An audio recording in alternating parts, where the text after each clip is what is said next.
আসসালামু আলাইকুম ওয়া রাহমাতুল্লাহ। প্রিয় দর্শক, আজ আমরা আলোচনা করব ইসলামের সবচেয়ে গুরুত্বপূর্ণ ইবাদত নামাজের গুরুত্ব সম্পর্কে। কোরআনুল কারিমে আল্লাহ তাআলা অসংখ্যবার নামাজের হুকুম দিয়েছেন। রাসূল বলেছেন, নামাজ হল ইসলামের স্তম্ভ। নামাজ ত্যাগ করা মানে ধর্মকে ধ্বংস করা। একজন মুসলমানের প্রথম ও প্রধান দায়িত্ব হচ্ছে নামাজ আদায় করা। নামাজ শুধু আল্লাহর হুকুম পালন নয়, বরং এটি আমাদের আত্মাকে প্রশান্তি দেয়।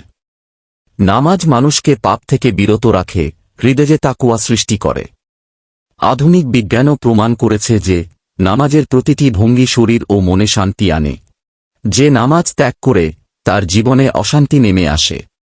আখিরাতে নামাজ না পড়া মানুষের জন্য কঠিন শাস্তির কথা আল্লাহ ও তাঁর রাসূল আমাদেরকে সতর্ক করেছেন। তাই নামাজ ত্যাগ করা কখনোই মুসলমানের কাজ হতে পারে না। প্রিয় ভাই ও বোনেরা, আসুন আমরা নামাজকে শুধু একটি কাজ নয়, বরং আমাদের জীবনের অংশ বানাই। সময়মতো নামাজ আদায় করি, পরিবারকে নামাজে উদ্বুদ্ধ করি। আল্লাহ আমাদের সবাইকে নামাজ কায়েম করার তৌফিক দান করুন। আমিন। আসসালামু আলাইকুম ওয়া রাহমাতুল্লাহ।